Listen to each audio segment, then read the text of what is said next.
You're listening to an Anazao Ministries podcast.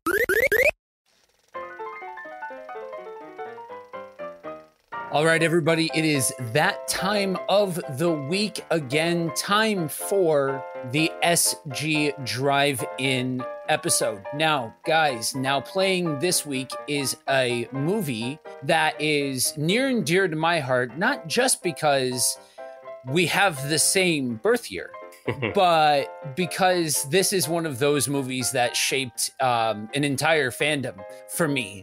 We are talking about the classic Batman 1989. And for this awesome adventure, I am joined by the one and only Will Rose. How are we doing? Doing great. I'm presently down working our youth beach retreat week. And so I'm sunburned and got stung by jellyfish, but I was able to surf a little bit. There's kids running around. The Wi-Fi is suspect. So hopefully we can get through this entire episode without an interruption or my face freezing on your screen, Joe. So for those of you keeping track at home, I just want you guys to know that Will is, quote unquote, working at the beach. That's right. Make sure that everybody caught that. Absolutely. Yep, exactly. There's a reason I did some youth ministry for a long time and dipped my toes back in that water, because you can go to a theme park or go to a beach or go to a mountain camp and call it work. Right. Exactly. So this week, we are here to talk about Batman. And I rewatched this movie. We had just watched it when The Batman came out earlier. This movie, fun facts, this was not the first Batman movie that I saw. The first one that I saw was Batman and Robin. Oh, wow. And I had seen, I was a huge fan of all of the cartoons that were around at the time and all of those kinds of things. But Batman and Robin was my first exposure to the movie side. And I'm a little kid, so it was not all of the issues, we'll call them, with those later live action, that era of Batman movies. It was colorful. It was loud. It was Batman. It was all of the things that a little kid wanted out of a Batman movie. And so as I got a little bit older, I watched through some of the older ones with Batman 89, Batman Returns, and all of that. In this movie, I think it's safe to say for me, this movie is one that really my appreciation grew with age, because there's so much character work in it that as a little kid, I'm almost glad that I saw some of the later toy commercial-esque Batman movies first, because they were more little kid-ish. They were more bottom of the shelf sort of thing. Whereas these are definitely more focused on unpacking the actual character of Bruce Wayne Batman, which I'm not complaining about. I absolutely love. I just don't think I would have appreciated it nearly as much as a little kid. So what was your first interaction with this movie? Is this one that was part of your zeitgeist growing up as this was coming out?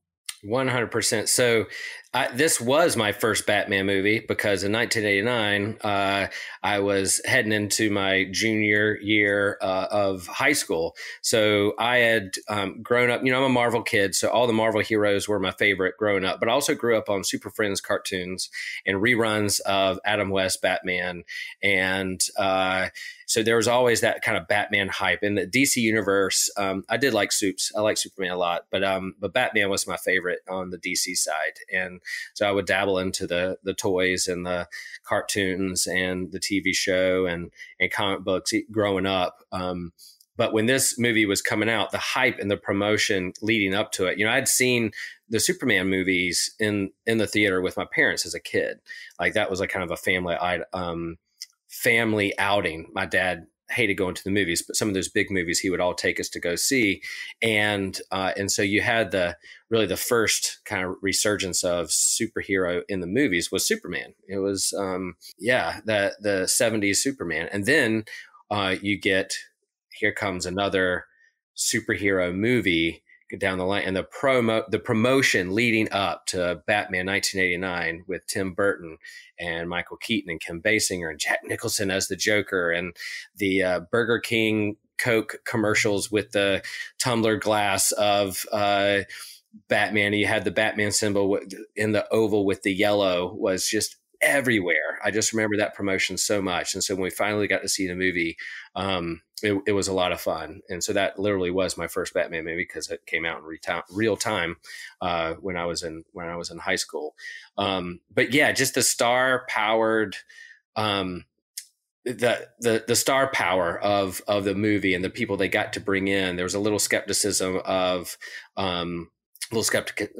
Michael Keaton playing Bruce Wayne, but Jack Nicholson as Joker was just incredible.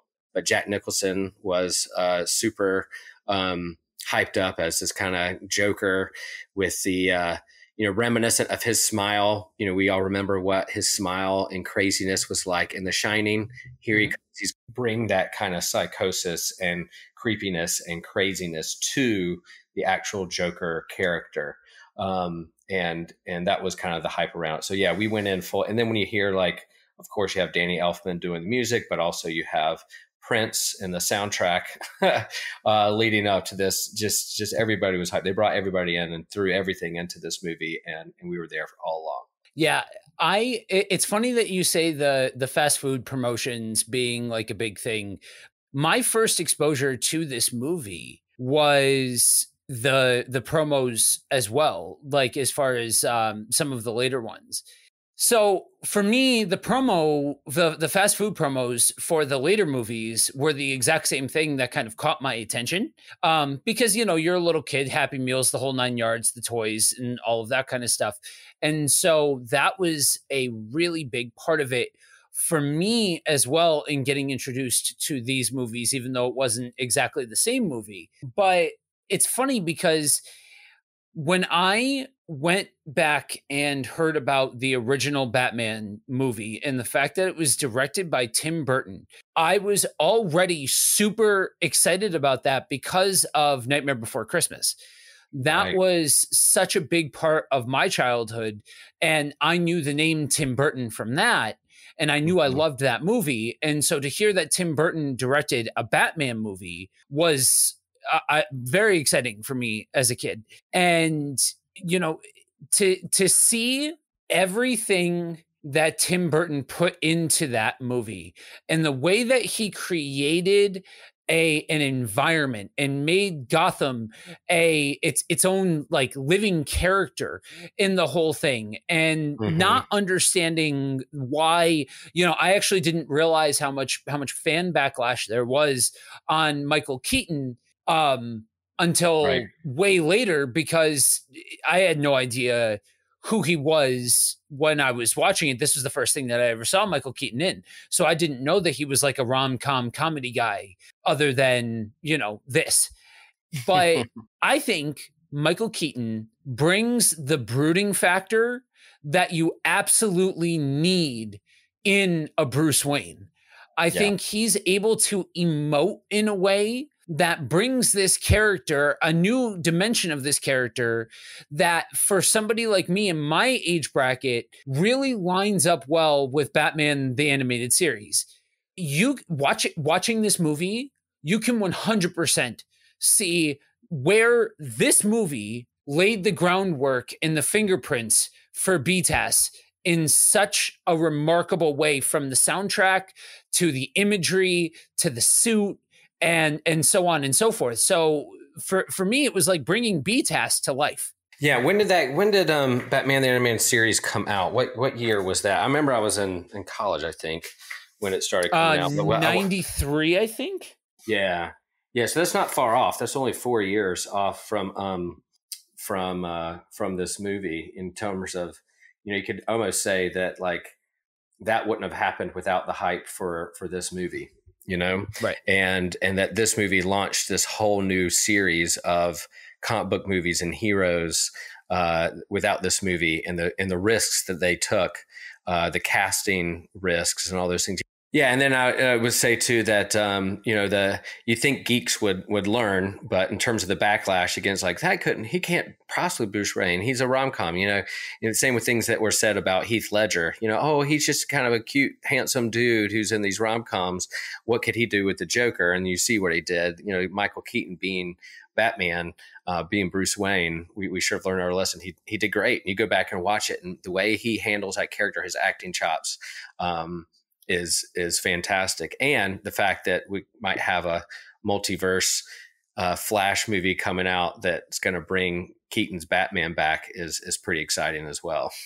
Yeah, especially when you consider what we've seen from the suit, that they've basically updated the '89 suit to fit like old man Batman is out of bounds. But yeah, this between Keaton and Jack Nicholson, they both, I think those are exactly for the time period and the environment that Tim Burton created. Those are exactly the kind of actors that you need for that kind of role. In that environment where Tim Burton, kind of made everything a bit larger than life, a Batman like Christian Bale doesn't work.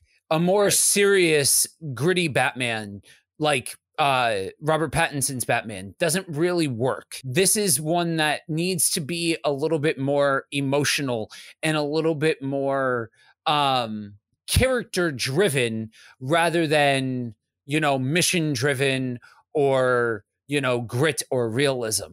And, it's funny to me how divisive that Jack Nicholson's character is in this, and Jack Nicholson's portrayal as the Joker is in this movie, because if you look at if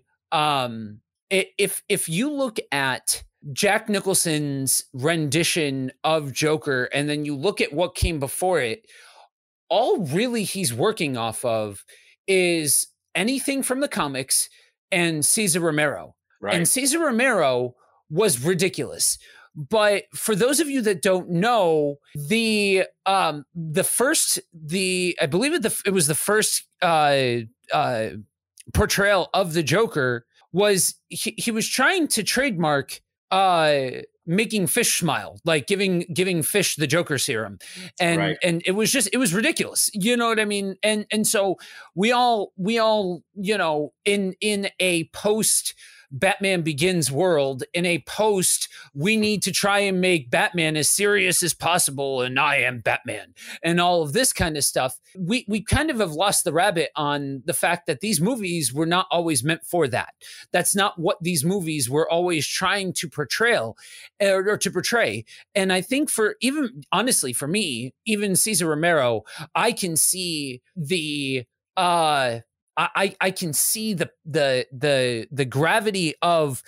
So you mean to tell me this wackadoo is going to come up to you laughing like a madman, dressed up like a clown, and he's going to kill you and enjoy every second of doing it? Like, oh yeah, no, that's nightmare fuel, guys. That's absolutely nightmare fuel. And so for me, having Jack Nicholson pulling on that thread, having Jack Nicholson really much more full, in a much more full-bodied nature, bringing that style of Joker into existence, what was honestly chef's kiss, because you had this ridiculous oddball in Cesar Romero that obviously was a lot campier, a lot, hamming it up and all of those kinds of things.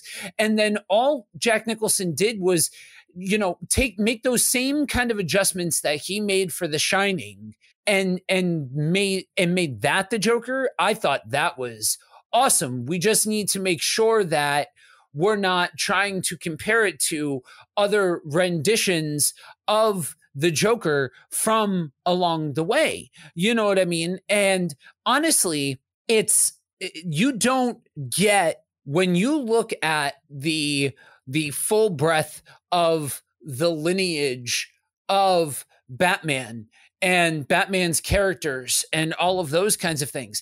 Fan beloved Mark Hamill's rendition of animated Joker. Don't get me wrong. That is my Joker. I loved Heath Ledger's Joker. I thought for live action, pound for pound, if you really want to make like an authentic Joker, okay, cool. I see the value there. But for me, Mark Hamill's Joker ticks every single box. And I don't think you get there without the line of Jokers that you had before that with Jack Nicholson, Cesar Romero in the comics. Yeah, and when I think about summer blockbusters, this is one, because they're not just trying to get the comic book fan. They're pulling in so many people. So, people my mom's age are like, oh, I know Jack Nicholson. Maybe I'll go see this. I saw him in another movie. You saw Kim Basinger. They're the hot actors and actresses of the day. So they're like, they're trying to get as many people into the theater as possible. So they're going to get the big time names.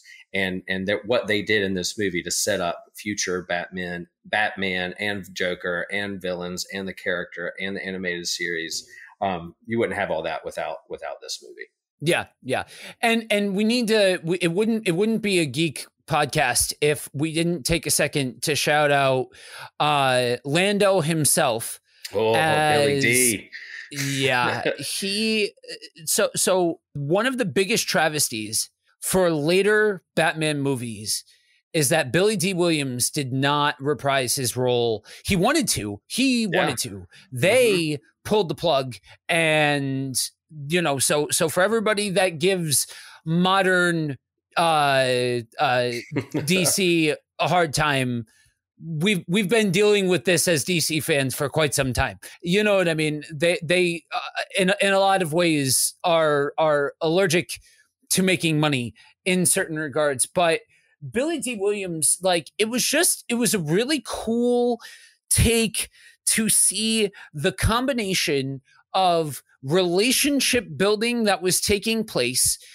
There was, you have these relationships being formed. You have this actor that can do character acting so well, and you actually care about him. Take us on a journey.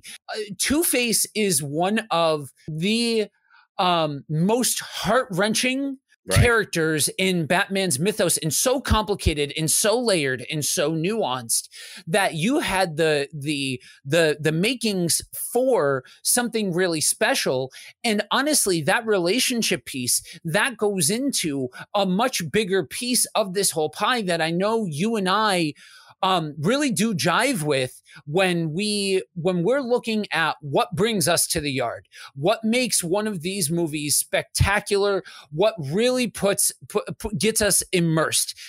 Lived in story. Give us a lived in world with an immersive story, tell some story, build some relationships, make this 3 and 4 dimensional. And when you are starting from Jump Street, this is starting those same building blocks that made Marvel what it became with the MCU, with taking time to build the relationships that will later on pay off to have a more fully flushed out and rounded out world. Yeah, and I think they were, as the movies went on, they were still chasing that star power to get people in there. Who can we get to Riddler? Who can we get to be Mr. Freeze? We're going to get these big time actors and comedians and the big names of the day. Billy D's not the biggest name. We know him from Star Wars, but not much else. It would have been great. And we're not doing recommendations just yet, but we don't do it on Drive-In, but there is a comic book out there where they continued Batman 89. If you go out and find it, they continue that universe of the movie, and Billy D shows up there as Harvey Dent again, and as Two-Face again, which is good work on his end. He finally gets his due there in the comic book. Don't know if he's getting paid for that, but he's definitely showing up in that book, his likeness and his face. Yeah, so there's an interview when they first announced 89, because there was definitely a subsection of fans that when they announced that comic book series, they were like, okay, so are you going to right the wrong and bring back the original Harvey Dent. And they said yes, and he was asked about it, and you could see his eyes light up that he was getting a chance to, like, this was an opportunity for this character to be more fleshed out and things like that, and he was all too happy to be a part of the universe again and have that character pick back up. Yep, absolutely. So, I'm a huge, being a music geek, being a musician, all of those things. This soundtrack is so amazing on so many layers, because if you listen, for all of you eagle-eyed millennials out there, if you really listen to the soundtrack, you can hear exactly where the BTAS soundtrack came from. The BTAS soundtrack is directly inspired by 89. Everything about BTAS is directly inspired by 89. And this is, to me, being able, it's kind of like Halloween, right? The original version of Halloween that was shown, John Carpenter will go on record to say that his original version of Halloween was shown to a sampling audience without the soundtrack, without the dun, dun, dun, dun, dun, dun, dun. None of that was in there, and it was universally panned. Everybody hated it. It was boring, all of those things. He added that soundtrack and it changed everything.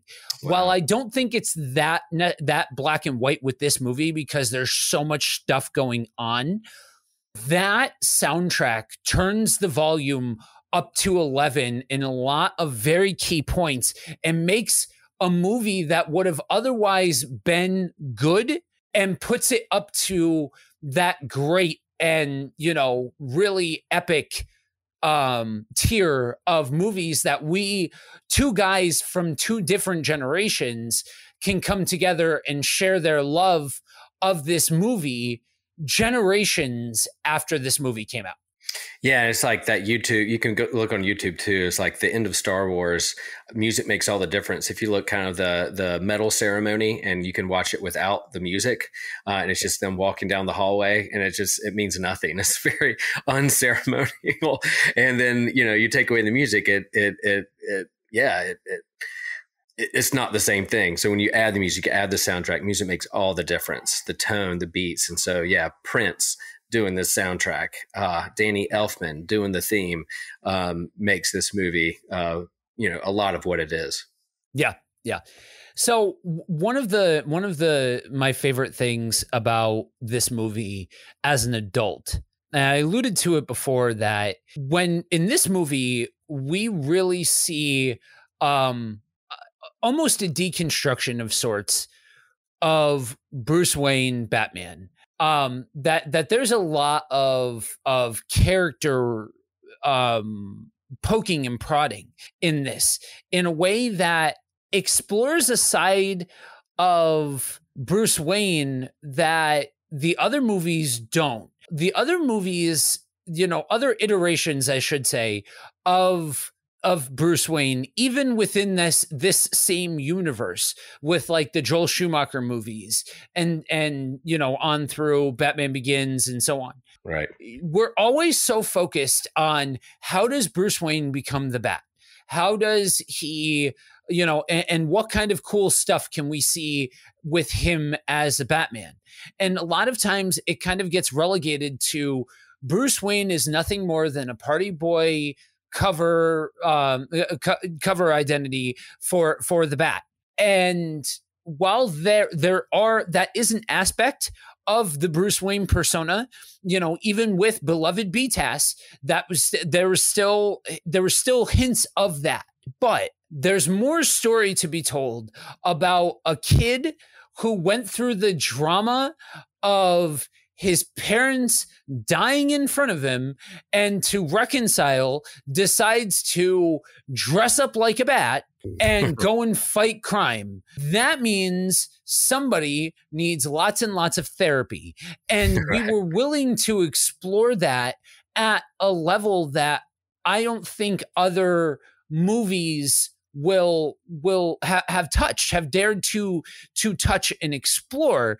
And to me, you know, yeah, we can all poke fun about the fact that like Batman can't turn his neck. You know, the cowl is hard plastic, and so, or hard rubber, and so he can't move his neck and stuff. But all of the other pieces lend to this movie that is the final product is bigger than the sum of the individual parts.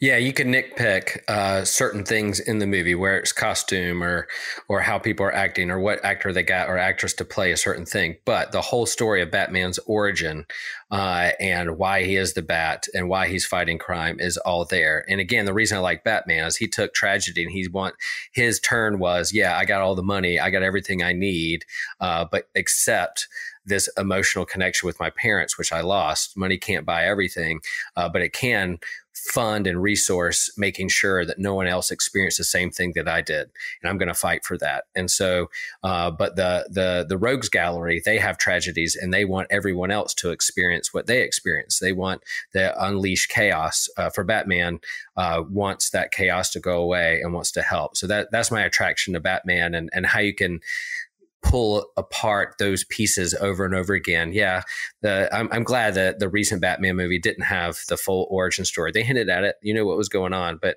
we've seen the murder in the alley and him coming out of the movie Zorro and the pearls going everywhere. We've seen that over and over again.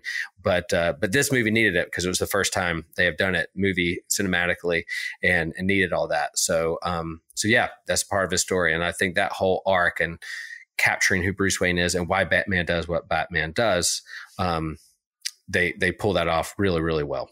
Yeah, and honestly, I really do think out of all of the countless over and over again renditions of Pearls and Popcorn that we've gotten, I think that this one's the best rendition. Of Pearls and Popcorn. And that's because it was the first time that it happened. Yeah. It was the first time that this was depicted live action. And so I too am very glad that they didn't do that for the 87th time. Quick question. They didn't even do that in like Adam West Batman. Did they ever do an origin story or explain why he's Batman in the Adam West Batman?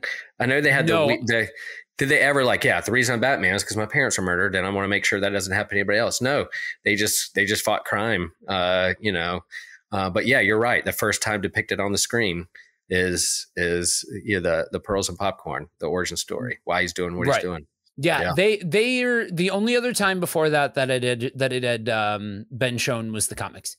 There was renditions in the comics, but yeah, and honestly, as far as who was Batman in this, I think there's something powerful to the everyman being able to be Batman.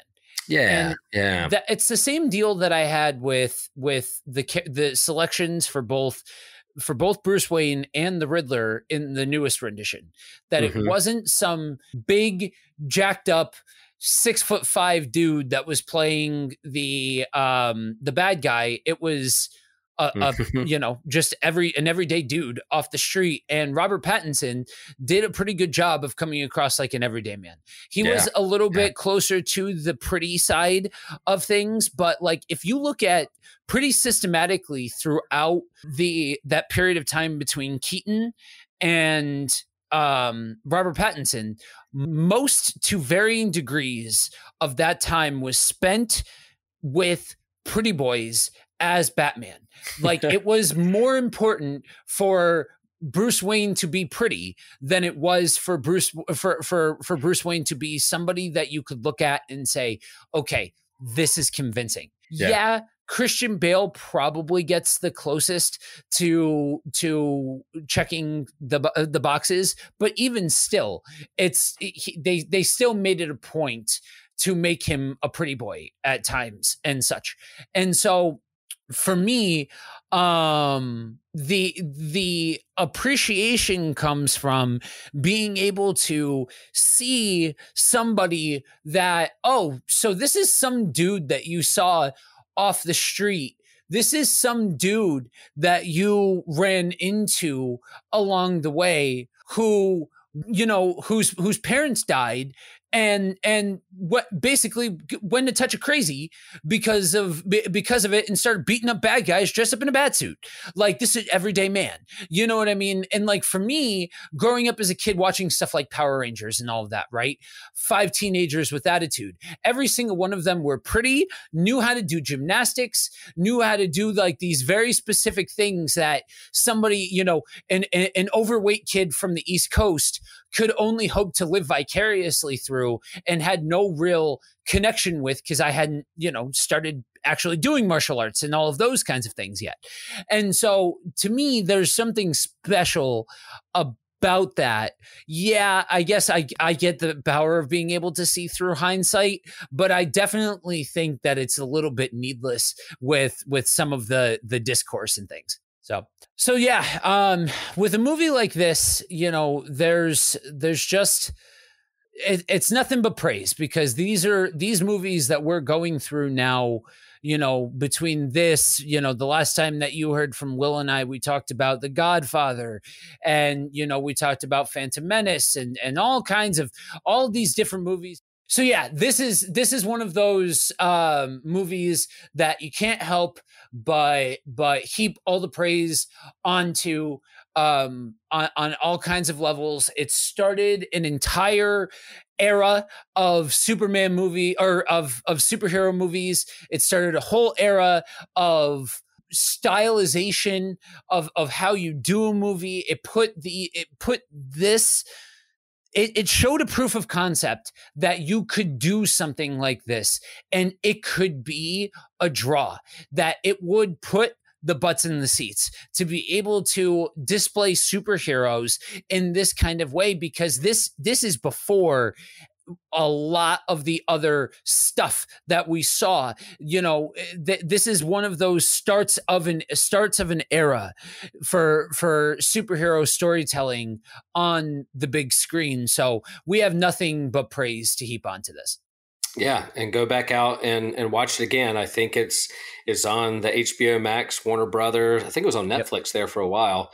I don't know if it's off Netflix and now back on HBO Max, but it's easily accessible to hop on it. I was just looking on YouTube at the VHS intro, and they have like Bugs Bunny and Donald Duck. Not Donald Duck, Daffy Duck, because it's Warner Brother property, and so they're like promoting and telling you what to do to get ready on the VHS. So you can find those kind of clips on YouTube of the intro to the VHS release of Batman. Go hunt that down. It's only a couple of minutes. It's pretty fun. Yeah. So we bid you guys with 2 recommendations. Go watch this movie and go pick up the comic series. It is the comic series is a blast. It really is. It's a good time, especially if you're into this style of storytelling. Absolutely. So that is it for now. Thank you for joining us for another episode of the SG Drive-In. Tune in next week for another one of our wonderful lineup of summer blockbusters. And for now, we leave you with one thing. Remember that we are all a chosen people, a geekdom of priests. This was an Anazao Ministries podcast. If you enjoyed this show and would like to learn more about our network, be sure to check out the Anazao Ministries Podcast Network.